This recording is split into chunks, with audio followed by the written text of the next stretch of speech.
ମୁଁ କହୁଥିଲି ସେଇଦିନ ଆମେ ଚାଷମାନଙ୍କୁ ପଳେଇ ଯାଇଥାନ୍ତେ।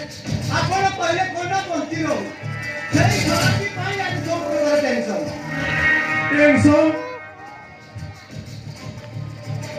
ସ୍ୱାସ୍ଥ୍ୟ ପାଇଁ କ୍ଷତିକାରକ ଜାଣି ସୁଦ୍ଧା ନିଜେ ଟେନସନ ନଉଛ, ଆମ ମାନଙ୍କୁ ସେଥିରେ ଟେନସନରେ ପକେଇ ଦଉଛ। ଆପଣ ହଠାତ୍ ତୁମ ଗୁପ୍ତଟା ସନ୍ଧାନରେ ଆଜି ପର୍ଯ୍ୟନ୍ତ ମୋ ମିଳିବ ନାହିଁ। ତୁମେ ଆଉ କିନ୍ତୁ ଖସି ଯାଇପାରିବ ନାହିଁ। କାହା କଥା କହୁଛନ୍ତି ସାର୍? କହୁଛି ତୁମ କଥା, ତୁମ କଳାକାରଙ୍କ କଥା। କେତେ ଜଣ ଲୋକ ଲୁଚୁଚଳରେ ହତ୍ୟା କଲଣି। ମୁଁ ଦେଖୁଛି ଇନ୍ସପେକ୍ଟର, ଆପଣଙ୍କ ମୁଣ୍ଡଟା ପୁରା ବିଗିଡ଼ି ଗଲାଣି। ପଇସା ଏ ଆପଣ ଖାକି ମୋଦି ପିନ୍ଧୁଛନ୍ତି ବୋଲି କାହାକୁ କଣ କଥାବାର୍ତ୍ତା କରୁଛନ୍ତି? ସେ ପା ଜଣେ ଭଦ୍ରଲୋକ। ମଣିଷ ପିଠାଚାର ରୂପ ଝିଅମାନଙ୍କୁ ଖୋଜିଆଣି ବଳି ଦଉଛ, ବଳି ବଳି। ଏଇଟା କାହା ମିଛ? ମୋତେ ବିଶ୍ୱାସ କରନ୍ତୁ ଇନ୍ସପେକ୍ଟର, ମୋର ବି ବିଶ୍ୱାସ।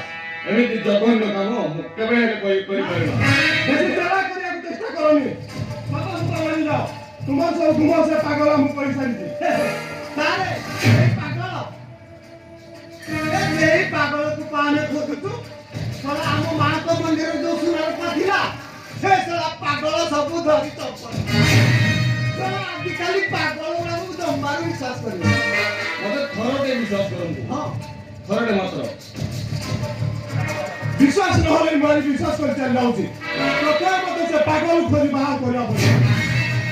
ତାପରେ ତୁମମାନଙ୍କ କଥା। ଏ କଥା ଭଲ ଭାବରେ ମନେ ରଖ।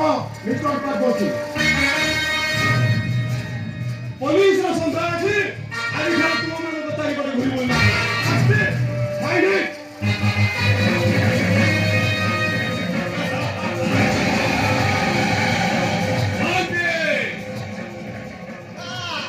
ପୋଲିସର ସନ୍ଦେହ ଆଖିକୁ ଆମେ ଘୁରିଠିକି ସେ ଅନାରିକାକୁ ସ୍ମାସ କରିଦେବ।